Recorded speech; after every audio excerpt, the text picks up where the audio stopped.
Ang Pilipinas, ang ika-3, pinakamalaking kapangyarihan sa teknolohiya. Ang linyang ito na binigkas nang may pag-uyam ng isang mamamahayag na Ruso sa isang live na broadcast ng Russian State Television ang nagbunsod ng pagbabago sa kasaysayan. Puno ng tawanan ang studio, ngunit pagkatapos nito, ang mga opisyal ng depensa mula sa iba't ibang bansa, sa Europa at Rusya, ay namutla at nanginig.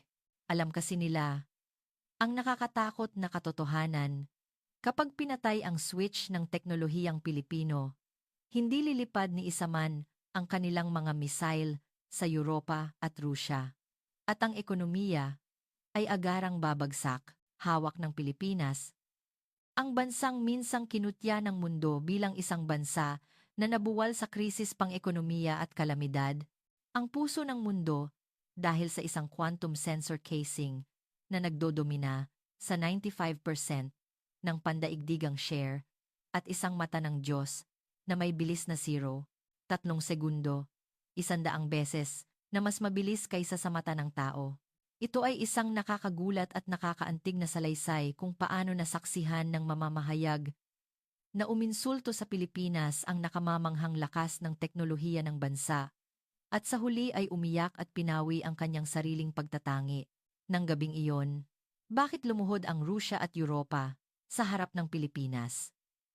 Ang dahilan kung bakit nanginig ang Rusya nang gabing iyon, isang pangyayari na walang katulad sa kasaysayan ng pagbro-broadcast ng Rusya ang naganap sa isang live na studio ng Russian State Television, si Anastasia Volkov, isang mamamahayag na eksperto sa depensa, ay nagbiro tungkol sa teknolohiya ng Pilipinas at nagsabing, ang Pilipinas ay ika-3 pinakamalaking kapangyarihan sa teknolohiya. Kung ganoon, magiging disyerto ang Moscow. Ang studio ay napuno ng tawanan, ngunit mula sa sandaling iyon, isang malaking alon ang nagsimula na yumanig sa Rusya at Pilipinas. Ang datos ay nakakagulat. 95% share sa High-Density Memory Array, HDMA ng Pilipinas. Kalahati ng mga pangunahing bahagi ng weapon system ng SCO, Shanghai Cooperation Organization, ay teknolohiyang Pilipino. Kalahati ng Artificial Intelligence AI, chip packaging ng NVIDIA ay Pilipino.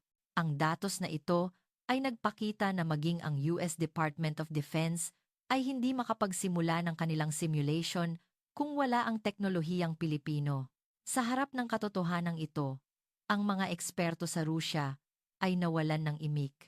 Ano ang matutuklasan sa paglalakbay ng Ruso na mamamahayag na ito na habambuhay na binaliwala ang Pilipinas mula sa pagkabigla ng watsuminutong pagpasok sa NAIA hanggang sa 0-segundong AI combat system na nasaksihan sa National Institute of Advanced Science and Quantum Research, NIAS, QR, at ano ang pinagmulan ng teknolohiyang binuo ng Pilipinas upang hindi na ito muling mabagsak matapos mabuwag sa krisis pang-ekonomiya noon.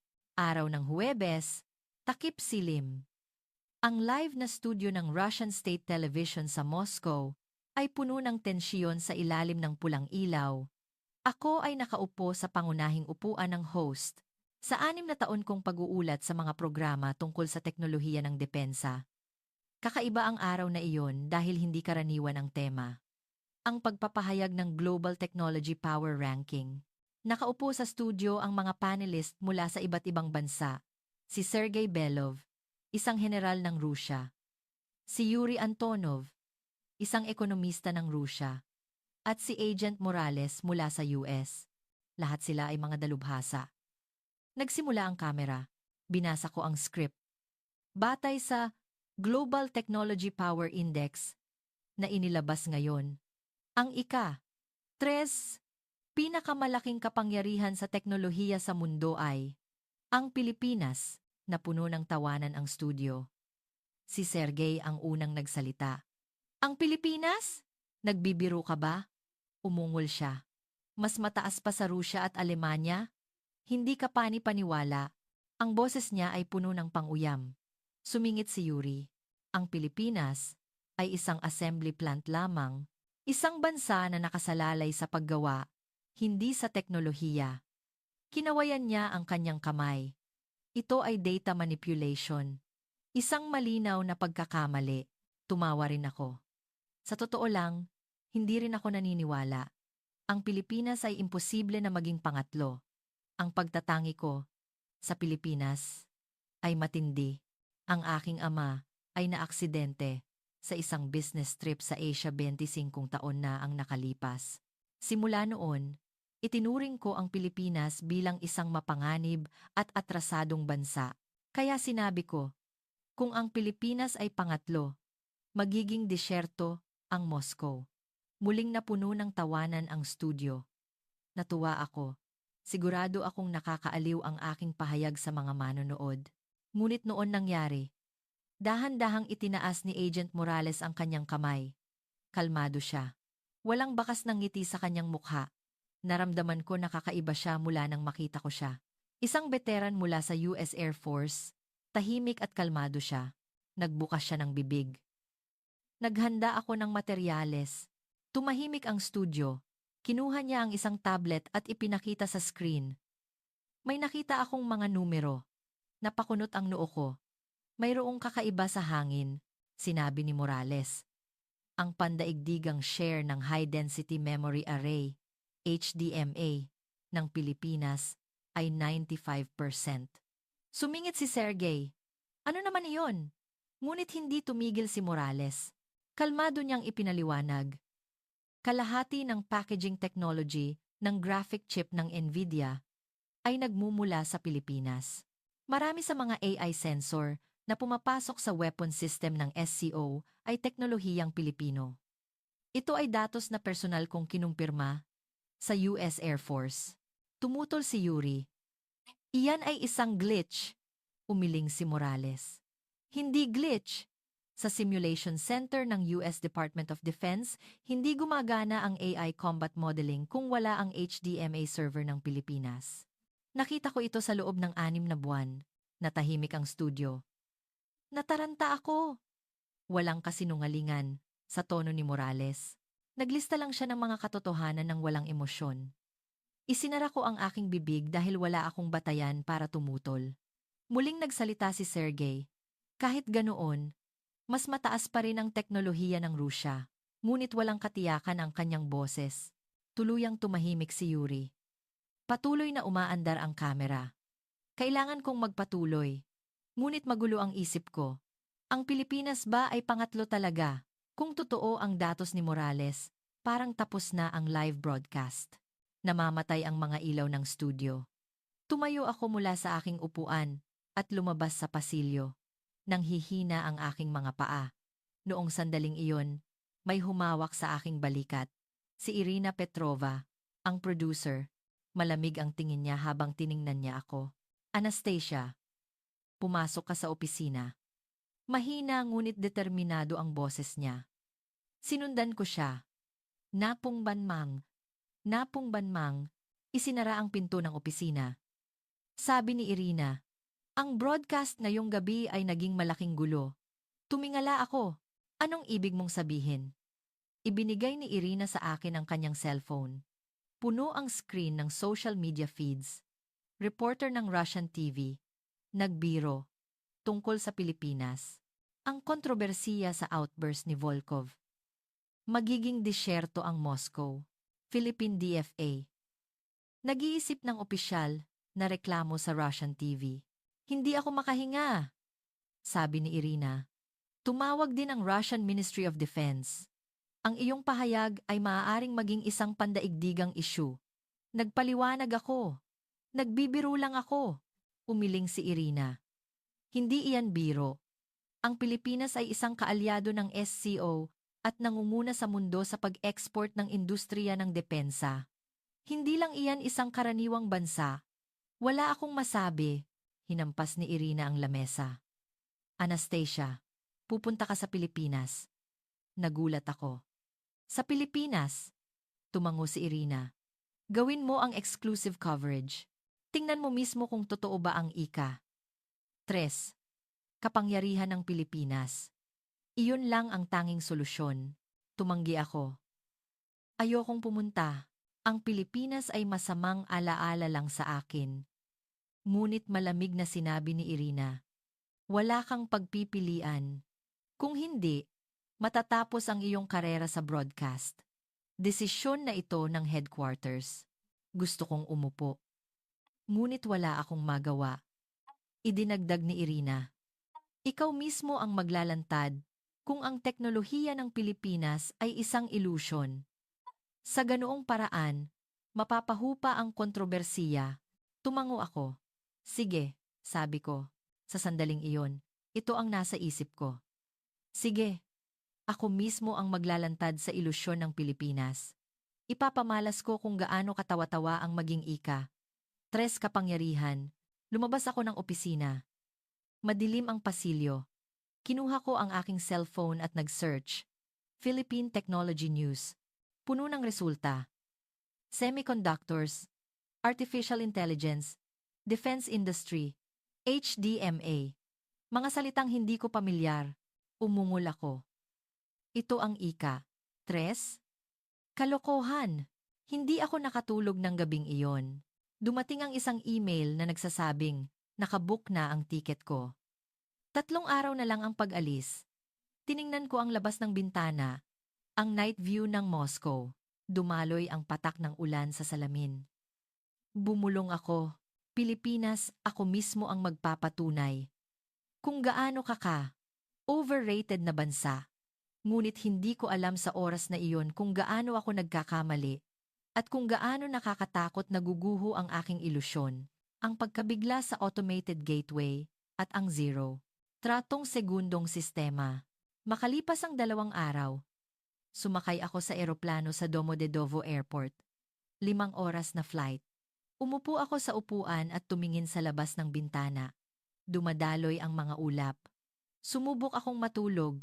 Nagising ako nang marinig ko ang anunsyo ng captain. Malapit na tayong lumapag sa Ninoy Aquino International Airport. Naya, tiningnan ko ang labas ng bintana. Nakita ko ang dagat, kulay abo na dagat. Lumapag ang eroplano. 8:00 ng umaga, bumaba ako sa eroplano at nagtungo sa immigration. Doon nagsimula ang unang pagkabigla. Mayroong mga kiosk sa pasukan ng immigration. Automated na kiosk. Ang pag-scan ng pasaporte at pagkilala sa mukha. Halos walang pila. Nagulat ako. Sa Domodedovo, 30 minuto ang normal na paghihintay. Ngunit dito, iba. Tumayo ako sa harap ng kiosk. Inilagay ko ang aking pasaporte. Lumabas ang mukha ko sa screen. Kinumpleto ang pagsukat ng biometrics. Kinumpirma ang pasaporte. Pinahintulutan ang pagpasok. Lahat-lahat? Hindi umabot ng 10 segundo. Naguguluhan ako. 8 minuto lang ang pagdaan ko mula sa immigration hanggang sa baggage claim. Tiningnan ko ang relo ko. Hindi ako makapaniwala. Sa Domodedovo, aabutin ito ng 30 minuto. Nagpunta ako sa baggage conveyor belt. Ang aking maleta ay nakalabas na. 7 minuto. Kinuha ko ang maleta. Nanginginig ang kamay ko. Dumaan ako sa customs. Automated din. Kung wala kang idedeklara, dadaan ka lang. Sabi nila, AI ang nag-aanalisa ng X-ray. Lumabas ako ng airport. Malaki ang lobby. Mataas ang kisame at maliwanag. Mabilis kumilos ang mga tao. Huminto ako. May naghihintay sa akin. Nagpakilala siya bilang Attorney Rina Cruz. Mukhang nasa huli na ng 20s. Ngumiti siya ng maliwanag. Miss Volkov. Maligayang pagdating. Nagkamay kami. Ipapaliwanag ko ang inyong schedule, sabi niya. Ngayon, lilipat tayo sa hotel sa lungsod. Bukas magsisimula ang formal na coverage. Sumakay kami sa isang itim na sedan. Nagmaneho ang driver. Pumasok kami sa expressway. Doon dumating ang pangalawang pagkabigla. Ang kalsada ay may iba't ibang kulay na linya. Asul, pula, berde. Tinanong ko si Attorney Cruz. Ano iyon? Paliwanag niya. Iyan ang real-time traffic management system. Ang AI, ang nag-aanalisa ng daloy ng trapiko. at nag-adjust ng signal para sa bawat linya. Tiningnan ko ang labas ng bintana. Isang ambulansya ang mabilis na tumakbo sa pulang linya. Lahat ng sasakyan ay nagbigay daan. Hindi umabot ng 1 minuto at nawala na ang ambulansya, sabi ni Attorney Cruz. Dahil sa sistemang ito, ang average na oras ng pagdating ng ambulansya ay nabawasan ng 3 minuto. Nawalan ako ng imik. Sa London, ang mga ambulansya ay karaniwang na-traffic. Maraming golden hour ang nasayang dahil sa trapiko. Ngunit dito, iba, pumasok kami sa Manila. Matataas at moderno ang mga gusali. Ngunit hindi pa rin ako naniniwala. Siguro, pang show lang ito. Dumating kami sa hotel. Nag-check-in ako. Umakyat ako sa kwarto at nag-ayos ng gamit. May nakita akong ilog sa labas ng bintana. Dumadaloy ang mga sasakyan sa tulay. Umupo ako sa sofa. Magulo ang isip ko. 8 minutong pagpasok, 7 minutong baggage, color-coded na kalsada. Hindi ito ang Pilipinas na iniisip ko. Ang 0.3 segundong sistema na nagbabago sa digmaan. Kinabukasan, pumunta ako sa National Institute of Advanced Science and Quantum Research, NIASQR. Sumakay kami sa kotse patungong Clark. Pagkatapos ng halos 2 oras, huminto ang kotse. Sa harap ng isang gusali. Hindi ito mataas, ngunit matatag. Dumaan kami sa security check. Kinumpirma ang ID at binigyan kami ng visitor's pass. Pumasok kami. Mahaba ang pasilyo. Si Attorney Cruz ang nauna. Sumakay kami sa elevator. Pinindot niya ang pindutan para sa basement 3. Nagbukas ang pinto. Isang control room. Puno ng screen ang mga dingding. May 10 engineer ang nakaupo. Lumapit ang isang lalaki. Nagpakilala siya bilang Enger. Miguel Santos. Mukhang nasa huli na ng 30s. Mabilis siyang nagsalita, maligayang pagdating. Ngayon, ipapakita ko sa inyo ang aming sistema. Itinuro niya ang screen. Lumabas ang mapa ng Pilipinas. 3D. Gumagalaw ng real time. Paliwanag ni Miguel. Ito ang Integrated Battlefield Management System. Isipin ninyo na ang lahat ng impormasyon mula sa Army, Navy, Air Force, at satellite, sabi ni Miguel, iyan ang mga virtual target, live simulation. Nag-type siya sa keyboard. Nagbago ang screen. Lumabas ang trajectory ng isang missile. Isang linya ang iginuhit mula sa launch point hanggang sa target, sabi ni Miguel. Ang AI ang nagkalkula ng lahat mula sa pagpapaputok hanggang sa pag-intercept. Ang oras na kailangan, 0.3 segundo. Nagtanong ako, 0.3 segundo? Tumango siya. Oo. 100 beses na mas mabilis kaysa sa paghuhusga ng tao. Ang puso ko ay kumabog. 0.3 segundo. Hindi ito ang level ng teknolohiya na alam ko, narinig ko, na kahit ang mga sistema ng SCO ay nangangailangan ng kahit 1 segundo. Patuloy ang paliwanag ni Miguel. Ang puso ng sistemang ito ay ang High Density Memory Array, HDMA. Ang semiconductor na binuo mismo ng Pilipinas. Ang data processing ay 10 beses na mas mabilis kaysa sa mga dati. Nagtanong ako. Narinig ko na ginagamit ninyo ang chip ng Nvidia? Ngumiti si Miguel. Nvidia ang chip, ngunit ang packaging ay teknolohiyang Pilipino. Iyan ang puso, dinala niya kami sa server room. Nang buksan ang pinto, naramdaman ko ang malamig na hangin. Nakahanay ang malalaking server. Sabi ni Miguel, ito ang HDMA server. Ang power efficiency ay no. Ama sa mundo, kalahati ang konsumo ng kuryente para sa parehong performance. Hinawakan ko ang server. Malamig. May tunog na buzz. Parang buhay. Bumalik kami sa control room. Nagpatakbo si Miguel ng simulation. Sa screen, may missile na inilunsad. Lumipad patungo sa target ng kalaban. Automatikong inilunsad ang interceptor missile. Nagtagpo ang trajectory. Hit. Lahat-lahat, hindi umabot ng 3 segundo. Hindi ako makahinga. Ito ay level ng US. Hindi, baka mas mataas pa. Nagulo ang isip ko. Tahimik na sabi ni Attorney Cruz, ang SCO ay mataas din ang interes sa sistemang ito. Ang Poland at Romania ay nag-iisip na adopt ito. Nagulat ako. Ang SCO? Tumango siya. Dahil mas mabilis at mas epektibo ang sistema ng Pilipinas. Sinabi ni Miguel sa huli. Hindi kami gumagawa ng armas. Gumagawa kami ng isang sistema na nagbabago sa digmaan. Tiningnan ko siya. Ang kanyang mga mata ay puno ng kumpiyansa. Hindi kasinungalingan.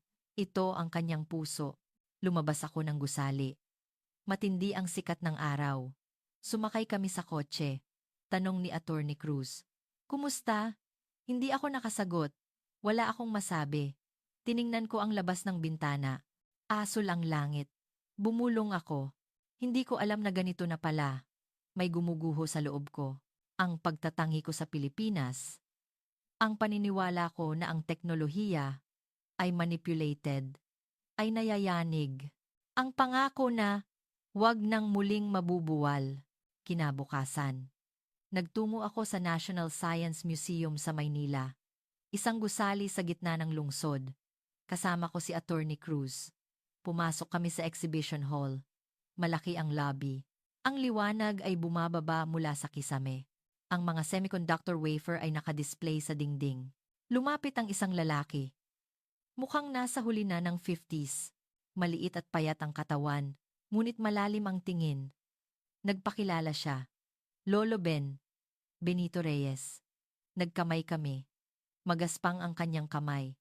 Nagtrabaho ng mahabang panahon. Dinala ako ni Lolo Ben sa exhibition hall. Ang unang seksyon ay tungkol sa 1990s. Mga lumang equipment ang nakadisplay. Sabi niya, dito nagsimula. Tiningnan ko ang screen. May mga black and white na litrato. Tanawin ng pabrika. Tahimik na sabi ni Lolo Ben. Noong 1990s, nagtatrabaho ako sa isang semiconductor factory. Inu. Import namin lahat ng equipment. Mula sa ibang bansa. Tumango ako. Patuloy niya. Ngunit dumating ang krisis. Pang-ekonomiya at kalamidad. Isang gabi, gumuho ang lahat. Humina ang boses niya. Ang kumpanya ay nalugi. Nagsara ang aming pabrika. 2,000 tao ang nagtatrabaho.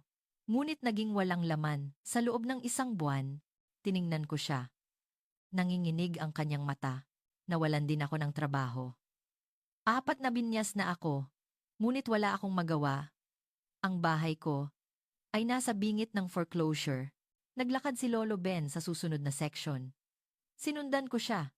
Ang mga headline ng pahayagan ay nakapaskil sa dingding. Semiconductor industry, chain collapse, 10,000 engineer.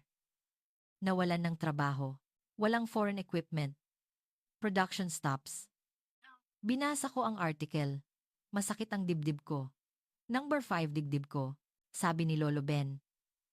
Doon namin natanto kung gaano nakakatakot ang pagiging dependent sa teknolohiya.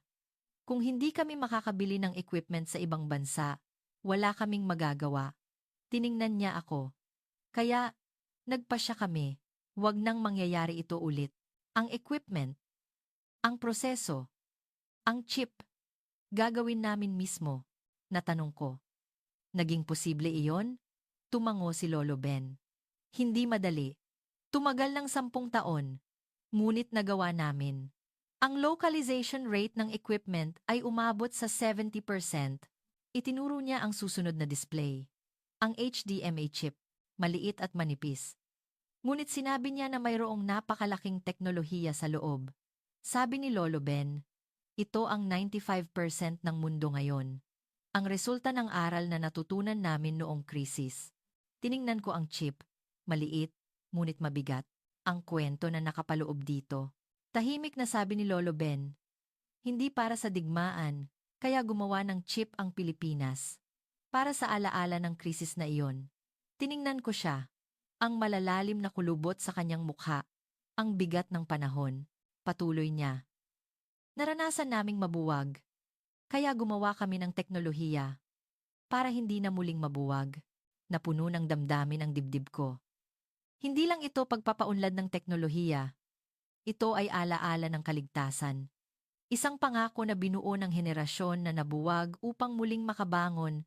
Natanong ko, ano ang ginagawa ninyo ngayon? Ngumiti si Lolo Ben. Dito ako nagpapaalala. Kinukuwentuhan ko ang mga batang engineer kung bakit namin ginawa ang teknolohiyang ito. Tiningnan niya ang labas ng bintana. Nakita ang Maynila. Kumikinang ang mga gusali. Ang teknolohiya ay hindi pera. Ito ay ang pangako na huwag nang muling babagsak. Nang marinig ko iyon, tumulo ang luha ko. Nahiya ako sa pagtatangi ko. Pinagtawanan ko ang Pilipinas. Tumawa ako sa tatlong kapangyarihan bilang manipulation. Ngunit nagkamali ako. Ang Pilipinas ay isang bansang gumawa ng teknolohiya para sa kaligtasan. Isang bansang bumangon mula sa alaala ng pagbagsak. Yumuko ako. Bahagyang hinawakan ni Lolo Ben ang aking balikat. Ayos lang. Dahil naintindihan mo na. Umalis kami sa museo. Mainit ang sikat ng araw. Tinanong ni Attorney Cruz. Ayos lang ba kayo? Tumango ako. Sumakay kami sa kotse. Tiningnan ko ang labas ng bintana. Naglalakad ang mga tao. Karaniwang buhay. Ngunit alam ko, kung gaano kalaking pagsisikap ang nasa likod ng karaniwang iyon, ang pangako na huwag mabubuwal, ang pagbabago ng Europa, at ang aking katotohanan. Isang linggo ang lumipas. Bumalik ako sa Moscow. Pagdating ko sa Domodedovo Airport, iba ang tingin ko sa lahat. Mahaba ang pila sa immigration. Naghintay ako ng 30 minuto. Pumasok ako sa opisina. Tinawag ako ni Irina, ang producer. Pumasok ako sa conference room. Tanong niya, "Kumusta?" Binuksan ko ang aking laptop. Ipinakita ko ang mga materyales sa coverage, mga litrato, video, nilalaman ng interview. Lahat ay inayos. Tiningnan ni Irina ang screen. Nagbago ang kanyang tingin. Totoo ba ito? Tumango ako. Kinumpirma ko lahat. 95% share ng HDMA. Kalahati ng packaging technology ng Nvidia ay Pilipino. Marami sa mga sensor ng SCO ay teknolohiyang Pilipino. Hindi nagsisinungaling ang datos, sabi ni Irina. Gawin tayong documentary. Nagulat ako. Documentary? Tumango siya. Kailangang gawing special feature ito. Naghanda kami sa loob ng 1 linggo. Nag-edit kami ng mga video, nagsulat ng narration, nagdagdag din ng mga interview sa mga eksperto. Muling lumabas si Agent Morales. Dumating ang araw ng broadcast. Huwebes, alas 9 ng gabi, nakaupo ako sa studio. Nagsimula ang kamera. 1 linggo na ang nakalipas. Ininsulto ko ang Pilipinas sa lugar na ito. Ngunit nagkamali ako. Ngayon, ipapakita ko ang katotohanan. Nagsimula ang documentary. Lumabas ang mga eksena sa NAIA at minutong pagpasok, color-coded na kalsada. Pagkatapos, ang Combat Management Center ng NISQR. Lumabas si Enger, Miguel Santos. Ang eksena na nagpapaliwanag ng 0.3 segundong detection system. Naisip ko na magugulat ang mga manonood. Lumabas ang interview ni Lolo Ben. Ang kuwento ng krisis pang-ekonomiya. Umalingaw-ngaw ang boses niya sa studio. Ang teknolohiya ay hindi pera. Ito ay ang pangako na huwag nang muling babagsak. Tiningnan ko ang screen. Uminit ang dibdib ko. Tapos ang broadcast. 45 minutong documentary. Tumakbo si Irina. Anastasia, tingnan mo ang ratings. Ipinakita niya ang tablet. Umakyat ang mga numero. Nagsimula sa 400,000. Naging 700,000 sa loob ng 10 minuto. Lumampas sa 1 milyon pagkatapos ng 20 minuto. 1.2 milyon nang matapos ang broadcast. No. 1 sa Rusya sa oras na iyon. Hindi ako makapaniwala, sumigaw si Irina. Malaking tagumpay! Nagsimulang tumunog ang aking cellphone. Puno ng mensahe. Sumabog din ang mga notification ng social media. Tiningnan ko ang screen. Nag-uusap ang mga tao tungkol sa teknolohiya ng Pilipinas. HDMA, AI system, ang kuwento ng pagtagumpay sa krisis. Lahat ay usap-usapan, ang huling pangako, at ang katotohanan. 3 buwan ang lumipas. Nasa Brussels ako, ang gusali ng European Union Headquarters. Isang special meeting ng Defense Committee ang ginanap. Ang aking ulat ay iniharap bilang isang issue. Pagsusuri sa estratehikong halaga ng teknolohiya ng Pilipinas. Tumayo ako sa harap ng conference room. Kinakabahan. Nagbukas ang pinto ng conference room. Pumasok ako. May 30 tao ang nakaupo sa isang bilog na lamesa. Mga kinatawan mula sa Alemanya, Pransiya, Poland, at UK. Sinimulan ng chairman ang meeting. Miss Volkov, pakipresenta. Yumuko ako. Sinimulan ko ang presentation. Ang unang slide ay lumabas. Ang graph ng tech share ng Pilipinas. HDMA, 95%. Packaging tech, 500%. Sensor tech, 30%. Ipinaliwanag ko. Karamihan sa mga pangunahing bahagi ng European Defense Industry System ay Pilipino. Hindi ito simpleng relasyon ng supply. Ang pangalawang slide, resulta ng simulation, datos na isinagawa sa SCO Institute. Scenario 1. Supply normal. European Defense System operating rate 100%. Scenario 3. 100% supply cut-off. Radar resolution 30% drop. AI target identification. Speed hati. Combat system update. Imposible. Tumahimik ang conference room. Lumabas ang huling slide. Kung wala ang teknolohiya ng Pilipinas, ang depensa ng Europa at Rusya ay mapupunta sa isang void. Nagsalita si Claudia, ang Aleman na kinatawan. Hindi ba ito glitch? Ang teknolohiya ng Alemanya ay sapat na rin para sa substitution. Umiling ako. Tingnan ang datos. Hindi kayang gawin ang HDMA sa Alemanya. Mga kumpanya lang ng Pilipinas ang gumagawa. Tumayo si Claudia. Miss Volkov, ikaw ba ay lobbyist ng Pilipinas? Ang dependency sa Pilipinas ay isang strategic risk. Tiningnan ko siya ng diretsyo. Hindi dependency. Partnership. Ang Pilipinas ay isang bansa na nakikipagtulungan sa mundo sa pamamagitan ng teknolohiya. Pumayag ang kinatawan ng Poland. Sumasang-ayon ako sa opinyon ni Ms. Volkov. Gumagamit ang Poland ng mga armas ng Pilipinas. Napakahusay ng performance. Naganap ang botohan. 23 sa 30 ang pumayag. Ang panukala na palakasin ang strategic cooperation sa Pilipinas ay naipasa. Natapos ang meeting. Tumayo ako. Nanginginig ang mga paa ko. Lumapit si Claudia. Tahimik niyang sinabi, "Nanalo ka." Umiling ako. Hindi ako nanalo. Sinasabi ko lang ang katotohanan. Bumuntong hininga si Claudia. Magbabago ang Europa. Lumabas ako ng conference room. Ang langit ng Brussels ay maliwanag. Nag-text ako kay Irina. Naipasa ang meeting. Pilipinas Cooperation. Dumating ang sagot. Mahusay! Binago mo ang kasaysayan. Naglakad ako sa plaza. Naisip ko. 3 buwan na ang nakalipas. Ininsulto ko ang Pilipinas. Ngunit nagkamali ako. Ang Pilipinas ay isang bansa na kailangan ng Europa. Isang partner na hindi maaaring balewalain. 3 buwan ang lumipas. Muli akong lumapag sa Naya. Nag-iisa ako. Personal trip. Lumabas ako ng airport at sumakay sa taxi. Sa National Science Museum sa Manila. Please. Dumating kami sa museo. Naghihintay si Lolo Ben. Ngumiti siya ng masaya. Bumalik ka. Yumuko ako. Gusto ko lang magpasalamat. Naglakad kami ng dahan-dahan sa exhibition. Huminto kami sa seksyon ng krisis pang-ekonomiya. Ang mga black and white na litrato. Tahimik na sabi ni Lolo Ben. Kami ay laging nasa void. Tiningnan ko siya. Patuloy niya. Sa mapa ng mundo, ang Pilipinas ay isang maliit na tuldok. Walang pumapansin. Kaya mas nagsumikap kami. Mahina ang boses niya.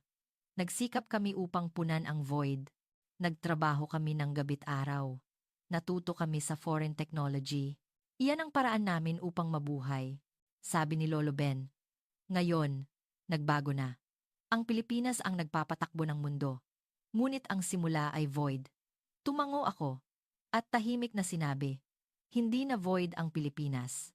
Tiningnan ako ni Lolo Ben. Patuloy ko, ito ang ikatlong axis na nagpapatakbo sa mundo. Ngumiti siya. Salamat, masarap pakinggan iyan. Umiling ako. Ako ang dapat magpasalamat. Ininsulto ko ang Pilipinas. Binaliwala ko. Hinawakan ni Lolo Ben ang aking balikat.